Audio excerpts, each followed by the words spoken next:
Assalomu alaykum, hurmatli ustozlar. Mavzumiz ta'lim muassasasini huquqiy, me'yoriy hujjatlar asosida boshqarish. Reja quyidagi bandlardan iborat: ta'lim sohasidagi islohotlar, ikkinchisi davlat ta'lim standartining mazmun mohiyati.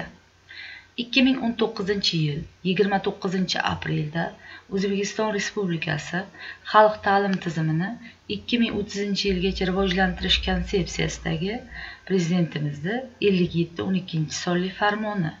Farmonda 2019-yildagacha xalq ta'lim tizimida erishgan yutuqlar, 2019-yildagi muammolar, ularni bartaraf etish yo'llari va 2030-yilgacha vazifalar belgilab olindi. Xalq ta'limi tizimida o'quvchilarni bilim darajasini baholashda ta'lim sifatini baholash bo'yicha xalqaro dasturlar va izlanishlarda, ya'ni PEZA, TEMIS, PERLIS xalqaro baholashlarda O'zbekiston Respublikasining doimiy ishtiroki ta'minlanishi vazifa qilib belgilandi. Tur 1860 da umumta'lim muassasasi tasdiqlangan baholash mezonlariga muvofiq zamonaviy maktabga aylantirilishi belgilandi. Maktabdan tashqari ta'lim sifatini oshirish va bolalarni maktabdan tashqari ta'lim xizmatlari bilan qamrab olish ko'rsatkichini 50% ga yetkazilishi belgilab berildi. Umumta'lim fanlari bo'yicha 3000 ga yaqin pedagog ixtisosligi bo'lmagan kadrlar pedagog va kasbiy qayta tayyorlash kurslariga o'qitilishi vazifa qilib belgilandi. Ta'lim to'g'risidagi qonunga to'xtalib o'tamiz.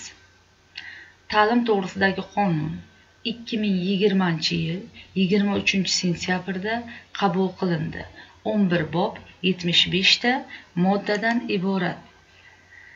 Ayrim boblarga ham to'xtalib o'tamiz. 4-bob ta'lim faoliyatini tashkil etish va uning nazoratini amalga oshirish. 5-bob ta'lim tashkilotlari, pedagog xodimlarning huquqiy maqomi. 6-bob ta'lim oluvchilarning, ular ota-onasining hamda boshqa qonuniy vakillarning huquq va majburiyatlari. 7-bob ta'lim tarbiya jarayoni ishtirokchilarini ijtimoiy himoya qilish. 8-bob nodavlat ta'lim tashkilotlari faoliyatini litsenziyalash, ta'lim tashkilotlarini attestatsiyadan va davlat akkreditatsiyadan o'tkazish. 9-bob ta'limni moliyalashtirish, davlat tomonidan qo'llab-quvvatlash.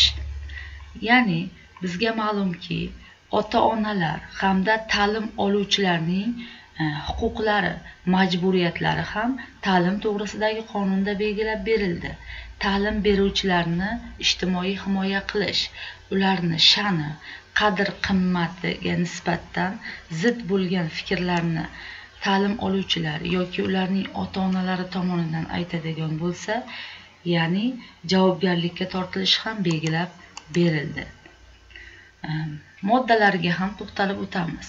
Ya'ni ayrim moddalariga. 7-moddada ta'lim turlari. 7 ta ta'lim turi mavjud. Shunda 3-turida o'zgarish bo'ldi. 1-ta'lim turi maktabgacha ta'lim va tarbiya. 2-si umumiy o'rta va o'rta maxsus. 3-si professional ta'lim. 4-si oliy ta'lim. 5-si oliy ta'limdan keyingi ta'lim. 6-si kadrlarni qayta tayyorlash va ularni malakasini oshirish.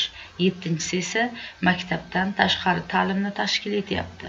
9-modda, ya'ni umumiy o'rta maxsus ta'lim. Umumiy o'rta ta'lim 3 bosqichda, ya'ni 1-bosqich boshlang'ich ta'lim 1-sinfdan 4-sinfgacha.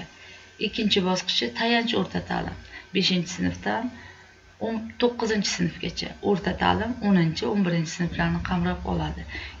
Ya'ni 9-moddada 7-sinfdan boshlab o'quvchilar kasbiy bilimlarni o'rgatib borish belgilab berildi. Ya'ni seminar, treninglar, davra suhbatlari tarzida o'quvchilarni kasbiy bilimlarni oshirish belgilab berildi. 2-chi rejamizga o'tamiz. Ya'ni davlat ta'lim standartlari.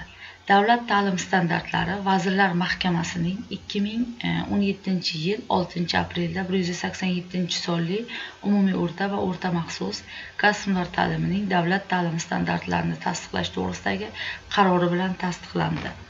Bu qarorga muvofiq, ya'ni davlat ta'lim standarti asosida biz dars jarayonlarini tashkil etamiz.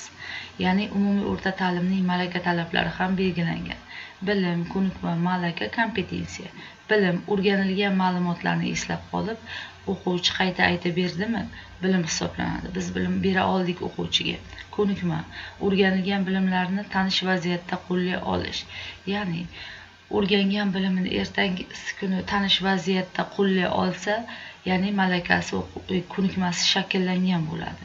Malaka o'rganilgan bilim va shakllangan ko'nikmalarni notanish vaziyatda qo'llay olish va yangi bilim hosil qilish. Biz o'zimizning fanimizga o'quvchini qiziqtira olsak, bilim ko'nikmani bera olsak, malakani o'quvchining o'zi shakllantiradi. Ya'ni yangi olgan bilim natijasida yangi bilim hosil qilish bu malaka hisoblanadi. Kompetensiya esa mavjud bilim ko'nikma va malakalarni kundalik faoliyatda qo'llay olish qobiliyatidir. Kompetensiya so'zining lug'aviy ma'nosi lotinchadan olingan bo'lib, erishaman, to'g'ri kelaman, mos, loyiq degan ma'nolarni bildiradi. Tayanch kompetensiyalar 6 ta, ya'ni kommunikativ kompetensiya, axborotlar bilan ishlash kompetensiyasi, o'zini o'zi rivojlantirish kompetensiyasi, ijtimoiy faol fuqarolik kompetensiyasi, milliy va umummadaniy kompetensiya, matematik savodxonlik, fan va texnika yangiliklaridan xabardor bo'lish hamda foydalanish kompetensiyasi. Kommunikativ kompetensiya. Kommunikativ kompetensiya ijtimoiy vaziyatda, ona tilida hamda birorta xorijiy tilda o'zaro muloqotga kirisha olish, ya'ni muomala layoqatini yoshlarda shakllantirish. Axborotlar bilan ishlash kompetensiyasi esa media manbalaridan zarur ma'lumotlarni izlab topa olish, saralash, saqlash, qayta ishlashga o'rgatish, ularni layoqatini shakllantirish. O'z-o'zini rivojlantirish kompetensiyasida esa doimiy ravishda o'z-o'zini jismoniy, ma'naviy, ruhiy, intellektual va kreativ rivojlantirish, o'z ustida ishlash, mustaqil qaror qabul qilishga yoshlarimizni o'rgatish.